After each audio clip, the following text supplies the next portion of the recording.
This panel is entitled The Shameful Truth, Historical Abuse in the Church. Now, clearly, this area is one of the most important in many generations in terms of the interaction between church and media. We're delighted to have such an excellent panel to discuss it. Paul will introduce them, but first, a little about him. Paul Vallely is one of our leading commentators on faith. As a journalist, he worked for several broadsheets covering conflicts far and wide. But Paul's commitment to justice meant he didn't only write about the issues, he became actively involved in both charitable and political responses. His advocacy was influential on campaigns to cancel developing world debt, for example. He's arguably the leading expert in the media on Pope Francis, and his best-selling book on the Pope received wide acclaim. He's a visiting professor at Chester University and has, of course, written widely about the abuse scandals within the church. Please welcome Paul Vallely.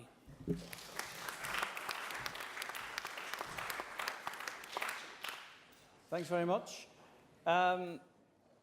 When themes were being discussed for this conference, it was decided that as it's a 40th year anniversary, we should look back over big issues in the last 40 years, the relationship between the church and the media. And the sex abuse scandal is one of the biggest, if not the biggest, of those stories. Father Dominic, would you like to come and join us? Across different denominations and traditions in many different countries,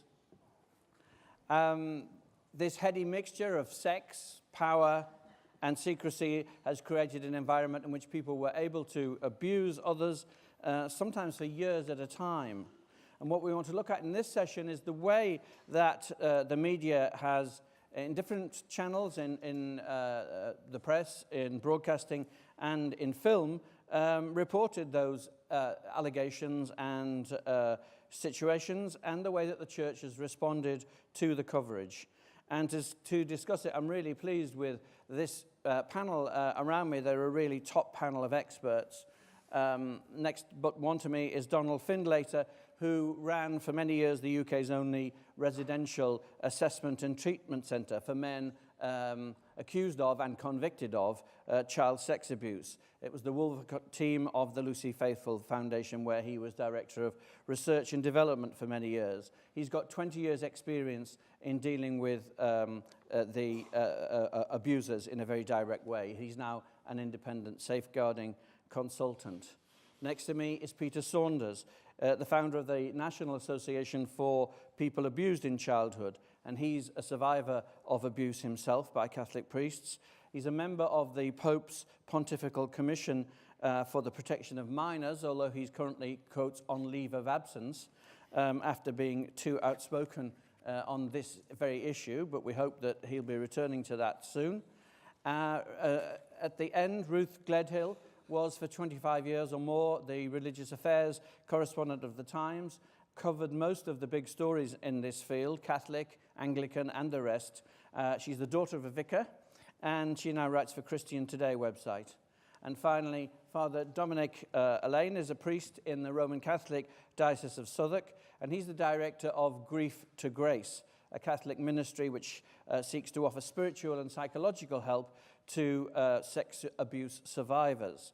And Father Dominic has said that the Catholic Church still sadly sees the problem of abuse in terms of chiefly how it impacts on the institutional church, rather than seeing it from the point of view of the victims and of the spiritual solutions which are needed.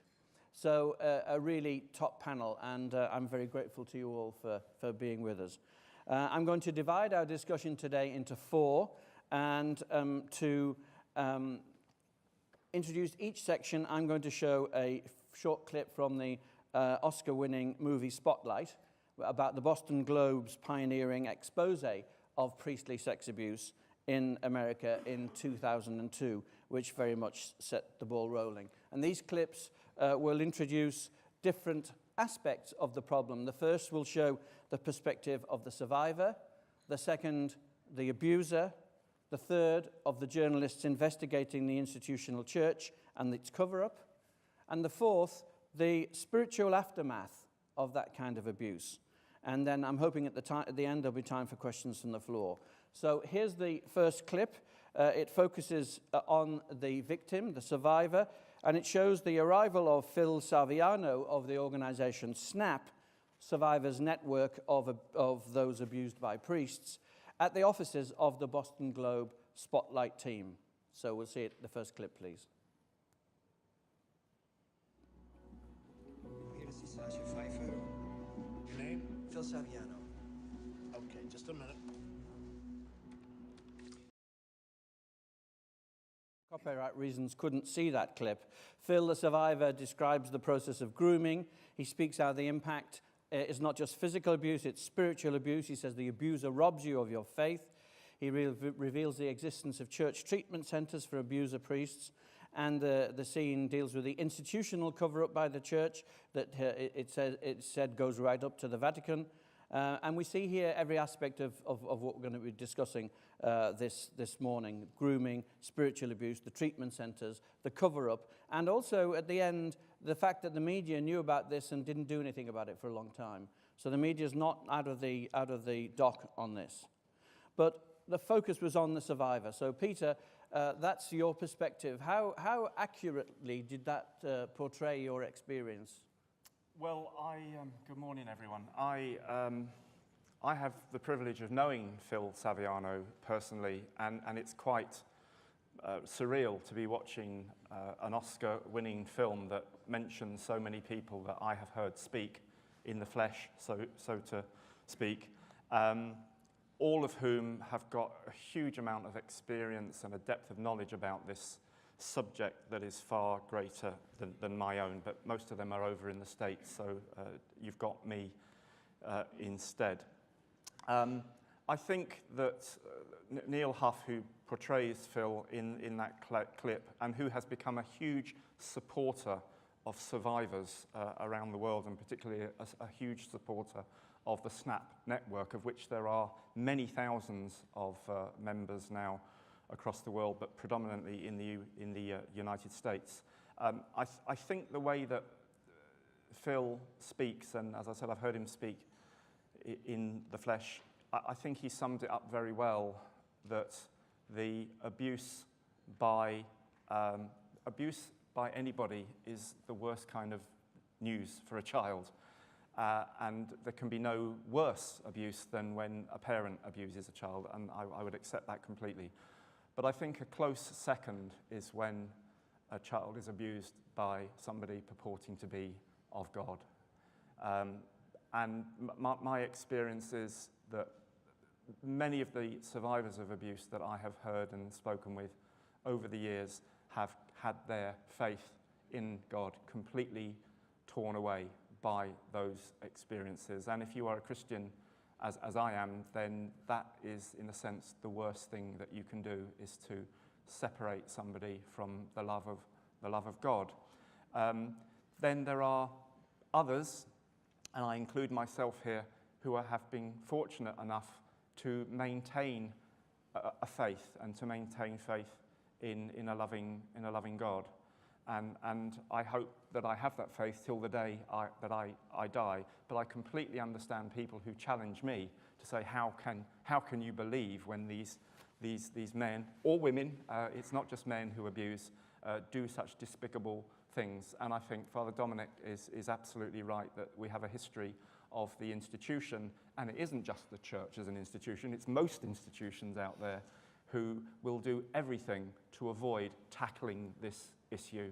And I don't want to say too much about the Papal Commission, of which I'm currently on garden leave, because I did speak out, and I did express my frustration at the slow pace of work, and my fear that nothing fundamentally will change. I think there is change, but I think it's going far too slowly in this particular area.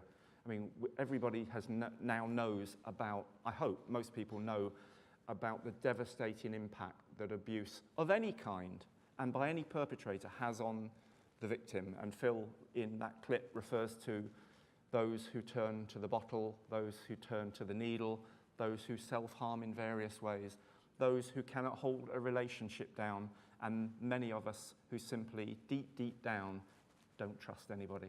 Because when you've been fundamentally let down as a child, it's very hard to trust anybody else, no matter what it might, you know. I can sit here and I can talk to a group of people, and I'm very fortunate, and believe me, I pray the moment before I open this gob, because I always fear something stupid is going to come out.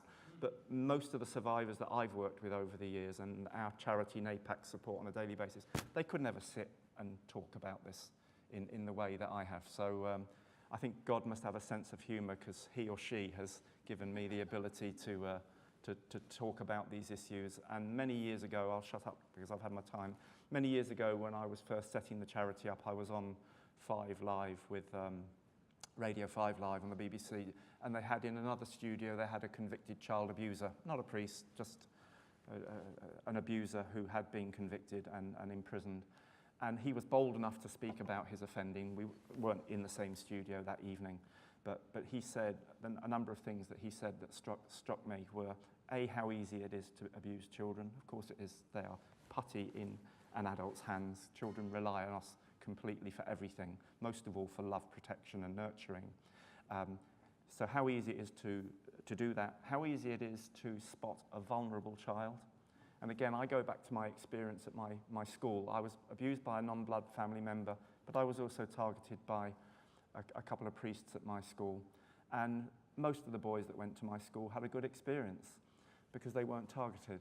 So there's something about a vulnerable child that an abuser appears to be able to spot.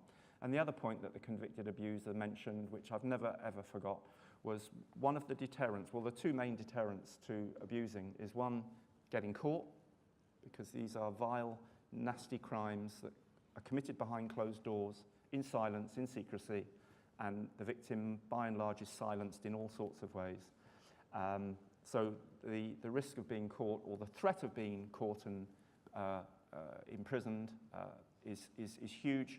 The other thing that he said, and I remember he said this very much to me, is we, meaning perpetrators of abuse, do not want people like me, as a survivor, an adult survivor of abuse, talking about what happened to me, because it shines a spotlight on a vast area of humanity that I think is tinged with evil. And I have to say, I think the rape and abuse of children is an act of sheer evil. So I'll shut up there. Father Dominic, how did that clip strike you from your experience of working with survivors? Well, there's so many things I'd want to agree with what Pete just said. I'd like to pick up on something in the clip, which is he said that they take to the bottle or the needle. And I think that's something else that's very important, that this happens to good, innocent people. In order to anesthetize the unbearable, unspeakable pain of that, they end up acting out stuff. So they might become promiscuous, or they might find relief in the bottle or the needle. And then, for good people, something really perverse happens, which is that everything used to be fine, and now I'm a drug addict or I'm an alcoholic, and my life is falling apart. Ergo, I must have been a bad person in the first place. And the whole thing wraps itself around you. And, oh, well, that's why it happened, because obviously I was a fundamentally bad person. And that adds to that deep, deep shame and the sense that actually, now even how could God love me, even if I still love God? And you can completely understand why people would turn away from God. And I think that's so pernicious. And like anybody with those difficulties, they then identify themselves in terms of their difficulty and their trauma, which is an offense against the God-given image of humanity and the image of God in all of us. So it's a really, from this wound to your foundation, everything that's piled on top of it is misaligned. And until that's healed, then it destroys your life. I'll ask Ruth and Donald after the next clip to make a contribution. But can we have the second clip now, please? This focuses on the abuser. For those who couldn't see the clip, it showed one of the journalists making an initial contact with one of the abusers, and the reporters, startled and mystified by the account of the predator priest. He, when he's asked, did he molest boys, he says, sure, I fooled around, but I never felt gratified myself. I never raped anyone. There's a difference. I should know I was raped. Donald, what does that clip tell us about the complexity of the mindset and the slightly skewed angle at which the abuser comes to this problem from what it appears to the rest of us to be the issue. Tell us about that and something of the work that you've done over the years with people like Paquin. Thank you. Good morning. Look, I mean, this might sound churlish. I think there's always a problem when one presents the image of a perpetrator on screen because that is one perspective, and that may not be very informing of the rest, but it might be. And for every bespectacled kind of socially incompetent sex offender, there are 9 or 10 who are not. So there is a distraction that I'm worried about in terms of Peter talking about public speaking about these things. If we're speaking to recognise, to prevent, then we need to be helped to see the problem in its roundedness rather than assume it's a singularity and that monstrous people only do monstrous things. Really nice, ordinary, regular people sadly also do these monstrous things, and that's the abiding impression of the clergy and others who I've worked with over lots of years, their relative normality, male and female. So I think that's important to start with.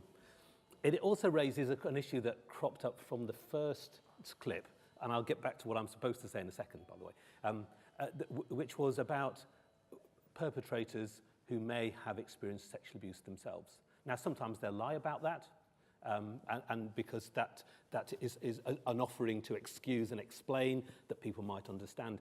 But it is also a fact that there's a disproportionate number of identified abusers whose background includes some form of childhood abuse, including sexual.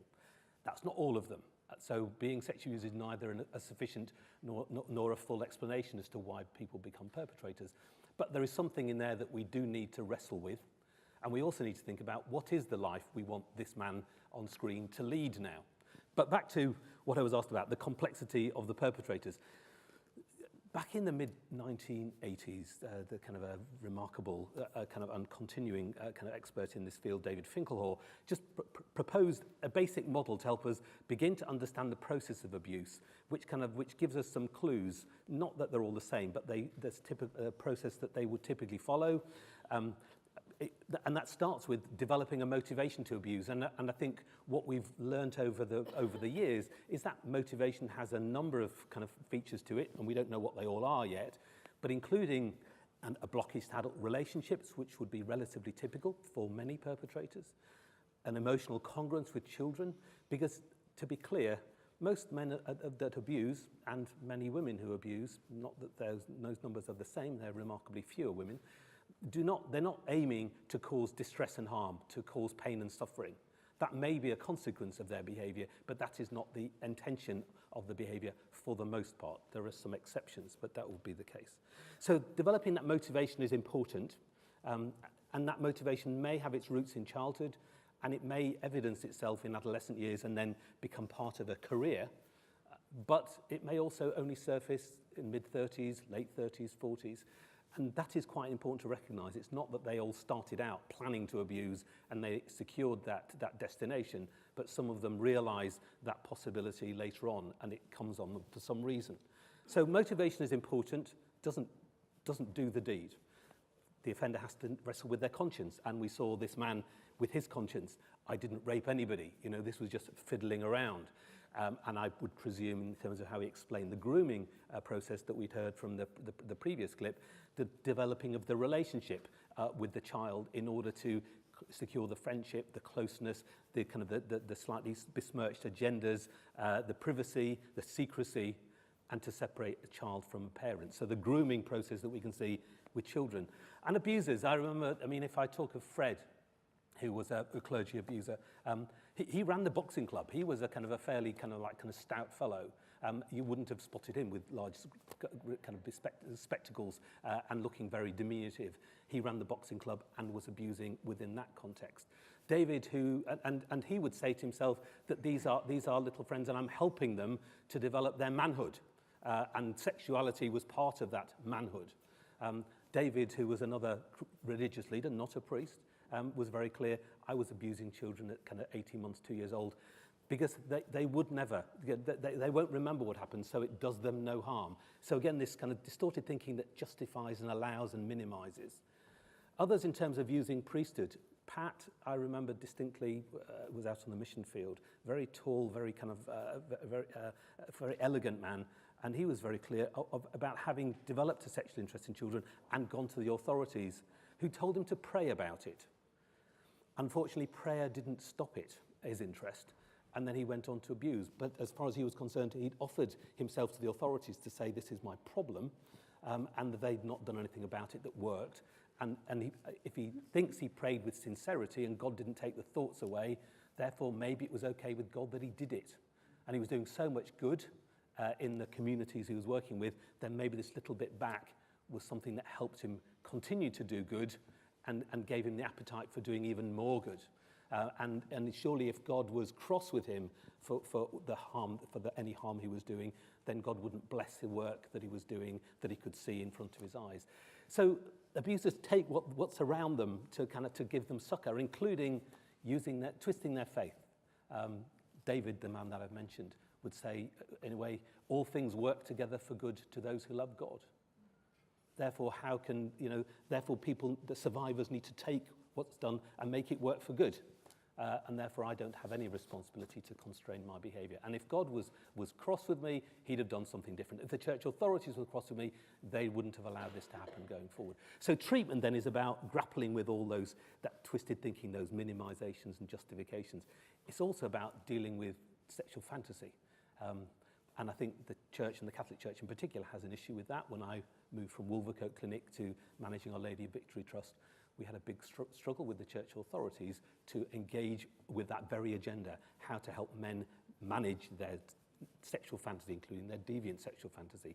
That was not an agenda that was very permissible for the church authorities. But it was an important component of sex offender treatment, because whether it's a man on screen or whether it's all the priests that have ever been found out and those who have not, they're living in our communities today, and we need them to live a safe life. And treatment is one way of helping them towards that, but it does start with being accountable and being able to be honest about what you've done and the journey you've gone on, the harm you've caused, and learning the skills of living a better and a safer life. And that is a big dilemma for the church. I work with schools who can get rid of teachers who abuse and other institutions. The church still says they welcome sinners, apparently. So those who've done such grievous things are still welcomed into the fold in some shape or form, and that is something the church uniquely has some ongoing responsibility for. And it's a desperate responsibility that it needs enormous help with. Ruth, we've seen there some of this complexity of the experience of the survivor and the perpetrators. It's something which has taken us a long time to get where we are on it. Can you tell us how the media have kind of gone on that journey? I remember when I was first told about child abuse, satanic abuse in Oldham or Rochdale or somewhere, I just thought, well, adults don't do that kind of thing. That was in the 80s. We've gone a long way between that point and now. Can you tell us how the media have developed in their attitudes and their coverage? It's interesting you mentioned the satanic abuse stories, and of course they turned out to be a lot of those fantasies, didn't they? So when this child abuse story came up in this country, it was against that background. So there was a mindset of skepticism. Also, and Peter, please correct me on anything I get wrong here, because you'll know better than me, but the legal system here is different than in America, and this has made a very big difference in the way that the media was able to approach the story here than in America. So here in this country, we don't have a system of these class actions with the massive payouts that have bankrupted dioceses in America. That couldn't happen here because that legal possibility doesn't exist here for victims to do that. Also, there was a big difference here in there's certainly an impression, and I believe it's an impression that's based in fact, that the problem wasn't as serious in this country as in America. But certainly there hasn't been the scale that's been made public of the problem. And the other difference is that it emerged earlier here than in the rest of the world. So we were the first papers to be writing about this, and our media were. The BBC led the way. Sorry, the BBC led the way in many cases on this, and they did a really excellent job. But it also meant that the church here had a chance to deal with it first. And in a way, it's a shame that the response of the church here wasn't replicated abroad, because I think it was very estimable the way the church responded here once it had got over the denial and the shock at what was emerging. And one of the first early stories I did was in 2002, and the headline was "Church Pays Hush Money to Sex Abuse Victims." I'll just read you the first few paragraphs of that. The Roman Catholic Church has secretly paid thousands of pounds in hush money to dozens of Britons who were sexually abused by priests. The disclosure will come as a further embarrassment to the Catholic Church in England and Wales and to its spiritual leader, Cardinal Murphy O'Connor, Archbishop of Westminster, who's been accused of turning a blind eye to paedophile priests when he was Bishop of Arundel and Brighton. And this, of course, was the Father Michael Hill case. That was one of the main cases that was the centre of media coverage for a long time in this country. Then we had many more stories along in the same vein. Victims saying that Cardinal's message of forgiveness is diabolical self-pity. Child abuse hotspots uncovered in 5 Catholic dioceses. Celibacy drives some priests to be sex abusers. These are just the headlines. Vatican crisis as Archbishop resigns. Church admits another sex abuse mistake. Then church in the clear over sex abuse. Then jailed priest had spell as head of children's charity. Cardinal found job for another sex case priest. Church has yet to unfrock jailed paedophile priests. I mean, the church really didn't help itself, by not dealing with these priests more efficiently and in a more effective manner. It was incredible that they were not disbarred from the priesthood, immediately, that these things came to light. And then, by 2003, the good old C of E was in the frame as well. Vicar had sex with girl 13 in his car. Vicar jailed for 5 years for sex abuse of girls. No prosecution of Cardinal over child sex priest. Anger at Vatican sex abuse secrecy. Stressed Catholic priests call for therapy. BBC is hostile and biased, says Archbishop. So one response of the church was to blame the media for being anti-Catholic. And, on the Radio 4 Today programme, I was actually asked if I was anti-Catholic. And I said, no, I'm not, I'm anti-paedophile. And isn't it remarkable how the fact of me being anti-paedophile makes some people assume I'm anti-Catholic? Why? Who makes that? Who could possibly make that link? Do you think that the media were, Tom Wright in his lecture earlier on talked about how news editors like stories where the church is divided, confused, backward-looking and hypocritical. Do you think there was a sense in which the media were enjoying this, or was the media just, following the principle of but the truth will set you free? I think they hated every minute of it, actually.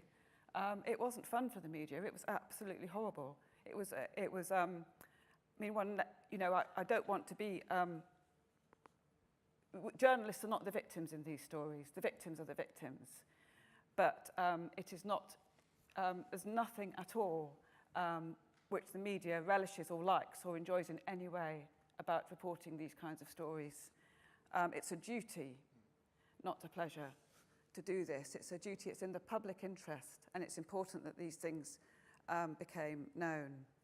I just want to go on through my litany. After BBC is hostile and biased, says Archbishop, I want to fast forward a little bit. Don't be alone with children, clergy warned in new rules. And church apologises for allowing paedophile to become priest in 2012. And now in 2012, this headline. Sikh and Hindu leaders protest over Asian tag for sex gangs. So this isn't about the Catholic Church. It isn't even about faith. It's about society, and it's about culture. It's about many, many more complex things. I think that you know, for a while the Catholic Church was in the spotlight. Now other people are in the spotlight on this issue. And the issue is clearly not going to go away. But it's far too easy to demonise the media in its approach to this and other stories, just as it is to demonise anybody, really, who can be used as a mechanism for denial. I feel for Peter and what he's going through on the commission at the moment, or not on the commission. And all I can say is that you shook your head when I said I thought it was a better situation in this country. But all I can say is that you know, the church here, the Catholic Church, had 2 big inquiries into this. And as far as I can see from my point of view, it really did examine its soul and really has put in place measures that are exemplary for the rest of the world. And I think if Peter, what do you think about that?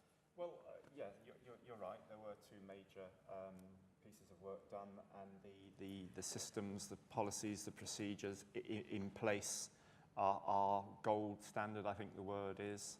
And on one level, that's great, and I'm hoping that that's working. But on another level, I know that there are still a lot of too many children being abused by clergy in this country as well as everywhere else, and not enough is being done.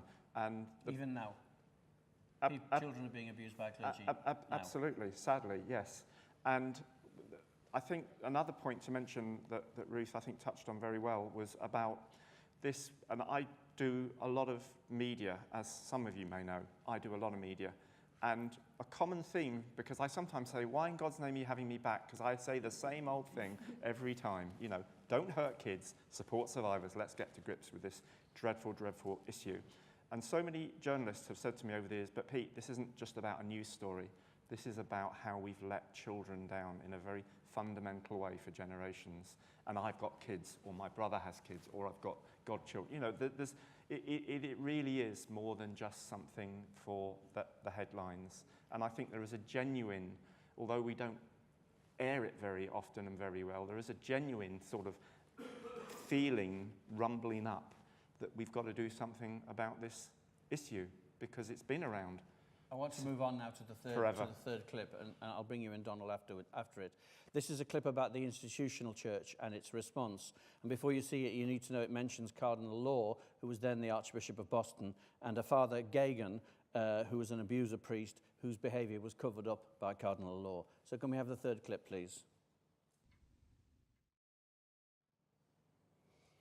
And again, for those who couldn't see it, the clip showed one of the reporters uncovering official legal documents which proved that Cardinal Law, the Archbishop of Boston, knew about the crimes of a priest. And the mother of one of the victims wrote to Cardinal Law and asked why the priest was still in his parish 2 years later. And there was a second letter to Cardinal Law from one of his auxiliary bishops saying that something needed to be done, and nothing was done. And at the end, one of the reporters says, they knew, they let it happen to kids, we've got to show that no one can get away with this. So, Ruth, how did the church react institutionally? Is that typical? What kind of unethical behavior did you find on the part of the church? Was it just obfuscation and stonewalling, or were there actual lies? Tell us something about the experience of dealing with the institution. I don't recall ever being told a lie by the church on this issue. When I would obviously phone for a comment, you would get a variety of responses, but maybe I'm just being incredibly naive, but from my perspective, the person on the end of the phone in the press office always did their absolute best to come back with a truthful response. I think if there was lying going on, it was at a different level that was several steps removed from the journalists. And what was genius about the Spotlight team's endeavours is that they managed to cut through to that level where the lying was taking place. Father Dominic, you've said that the church is still too preoccupied with a kind of institutional response. Do you think that is still the case? There's a brilliant phrase that the Boston Globe used. It's something like there was an institutionally reflexive response. And I think it was a reflexive response to safeguard the institution. And that's what families do when there's a scandal. I'm not defending the indefensible. I also think we are looking at this from the perspective of knowing a lot more about it. And Donald was saying in the 1980s, you know, you were starting to look at this research about this. These bishops knew nothing about it. I mean, in the case of Cardinal Law and in the case of Cormac Murphy O'Connor, in both cases, they had these priests assessed and were advised by a psychological professional that they were safe to go back to ministry, is my understanding. Now, that doesn't excuse what happened, but I think it is easy, as it's easy to demonize the media, it's easy to demonize bishops. And actually, the truth is that for most of these bishops, they hadn't got a clue what they were dealing with, because to get to that level of eminence, you have to have led a very, very straightforward and in some senses rather privileged life. And probably a very institutional life. You don't get to that sort of eminence if you question the system. And I think many of these men were just about 1 million miles out of their depth, and they reacted with this reflexive thing, which is the first thing which is to protect the institution. And I think that is still a problem, that bishops want to manage the crisis instead of heal the victims. And you can't manage this crisis. It's a crisis of too big a scale to be managed in the way that you can manage other crises in the church. Peter, I'll let you come in at the end, but I wanted to ask Donald first. What, from the point of view of somebody who's treating, how did you see the church's institutional response? It was interesting because I was clearly within a secular organisation, Lucy Faithfull Foundation. With Wolvercote Clinic, we were very aware that maybe a third or thereabouts of dioceses, maybe a third of religious orders would use the services of the Wolvercote Clinic. Others would not at all, partly because we were very transparent about what we did. We were very accountable to the authorities.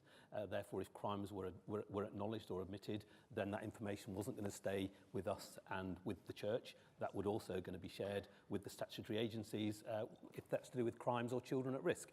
So it was very apparent that some parts of the church were trying to do the best they could with that level of accountability, not about protecting their organisations, but about protecting children. But it was very clear other parts of the church structures were not about to do that. We were a risk, we were a threat. So when I moved then to take on the work of Our Lady of Victory Trust, we lasted but 18 months because the church wanted that piece of work brought back within the bosom of the church, not being done by an independent organisation that was prepared to be externally accountable. So there was this vested interest. And look, and you know, as a human being, as a family member and working with other communities, I recognise that vested interest. But it's, you know, what is the priority? And for them, the priority was not about what's the safest, what's the best for children. And I would want to absolutely endorse what Ruth has said about all of this as well, is that the church is one, we can spotlight the church, but every other institution has this rottenness within it for various reasons.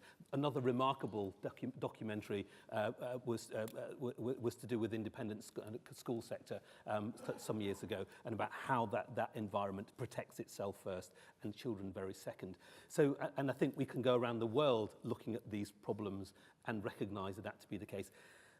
And we need at some stage to take our focus off the perpetrators and survivors and victims and to work out what stops that? What stops that from happening? Because as long as we're always looking backwards, we don't learn the lessons of what stops it going forward. How do we recruit people who do not do harm to children? Or how do we equip them with the skills so that they don't? How do we make sure children are safe in our places and that everyone's role is to see problems, is to see vulnerability and respond to it? How do we skill up children to know what their rights are, what their entitlements are, and that certain people shouldn't behave in certain ways? Unless we move the whole of society to that, then frankly, we will always be mopping up the mess. Whether the mess is of priests, whether of clergymen, other religious leaders, or just actually people who sit in pews. Peter and I sat on the Office for the Children's Commissioner's working group about child sexual abuse within the family. We know the family context is the place of biggest risk to children in terms of sexual abuse. When do we change that? Or should we just mop up 10% of the problem? Ruth, has the media addressed those questions, or has it just carried on with one more scandal story after another? No, the media has seriously tried to address questions like this.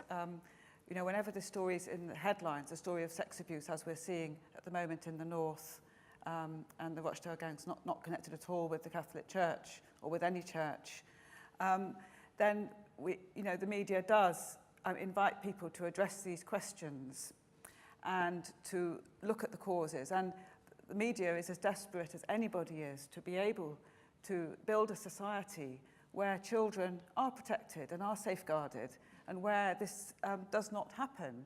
And it is extraordinary and baffling that it happens at all. As Peter was saying, the main people to be concerned about here are the children, and also the children who are now adults who have suffered these things. And it's incumbent, it's our public duty, as I said earlier, it's our duty in the media and everywhere, anyone who's in a position to do something about it, to try and help do something about this situation so that this stops happening.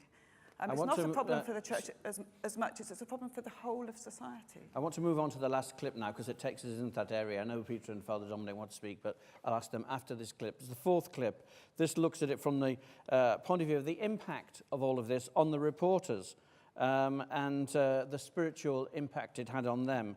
So can we have that fourth clip, please? Short.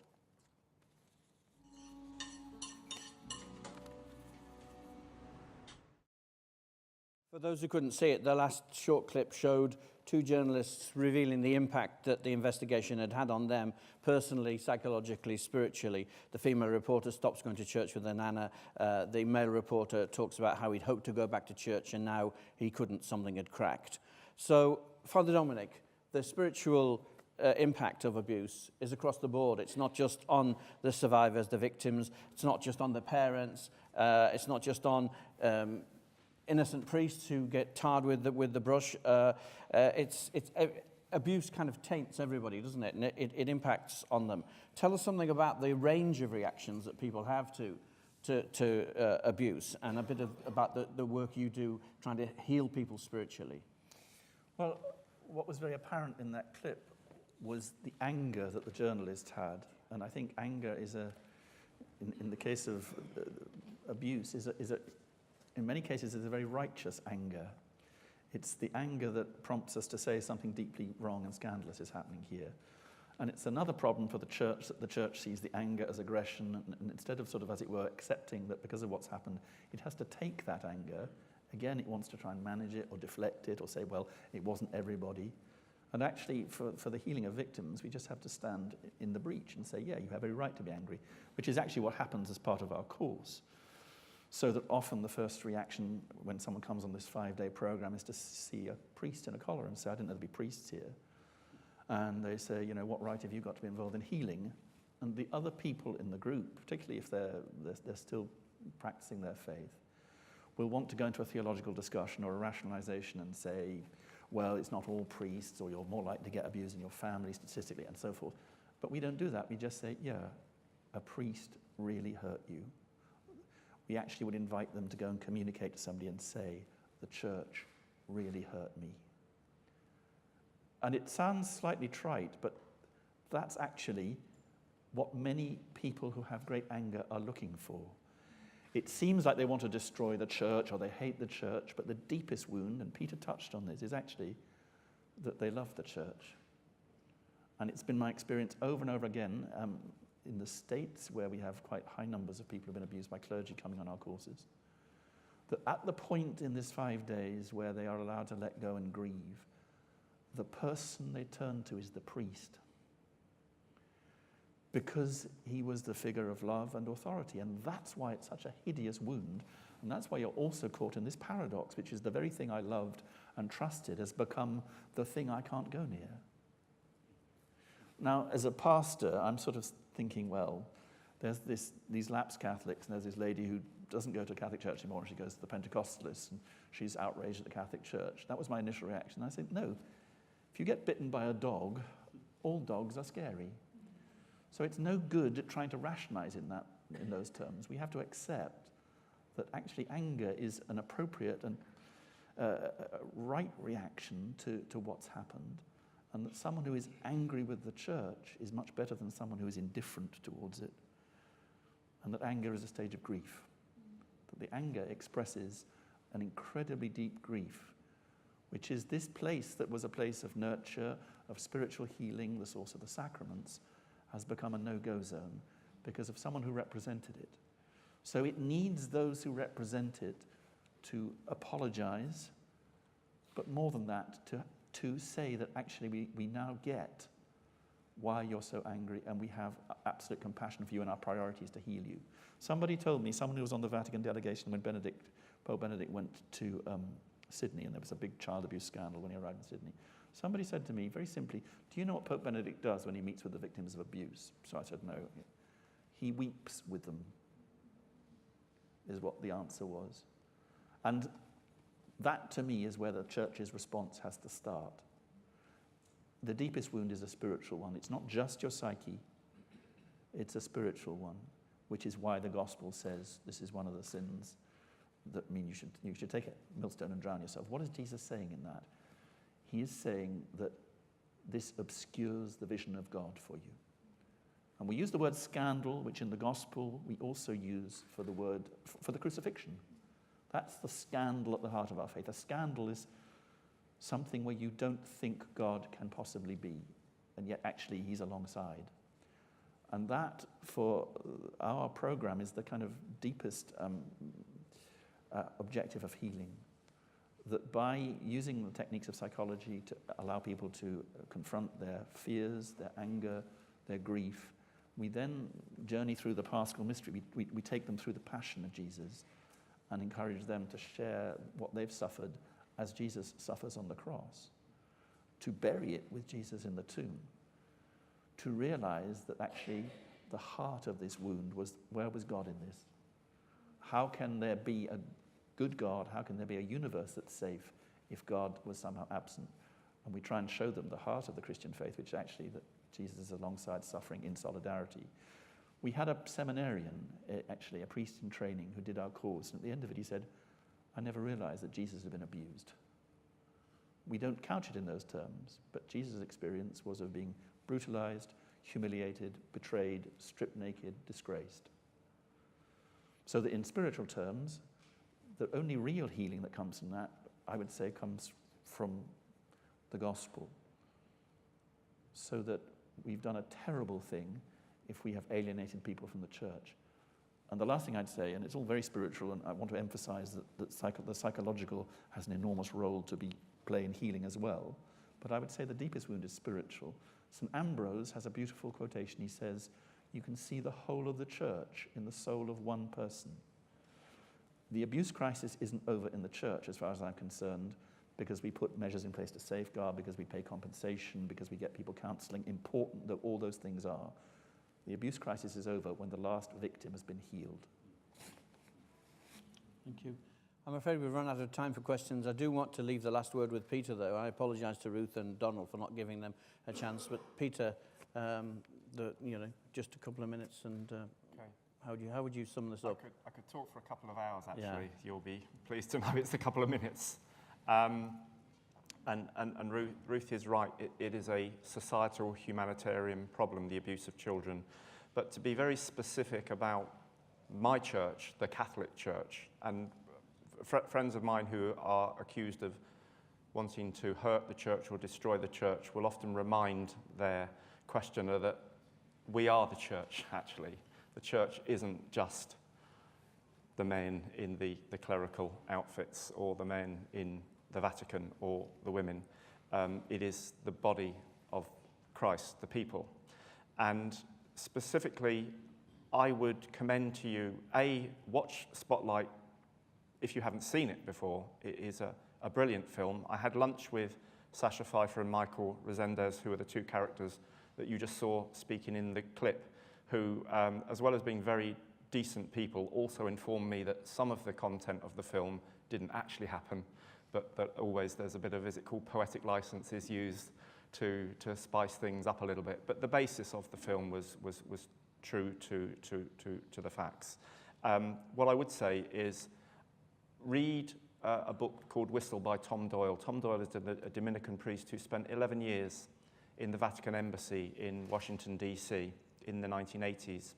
And it was he and one or two other of his fellow priests, good men, who identified that there was a massive, massive problem in the Catholic Church and a pandemic within the Catholic Church.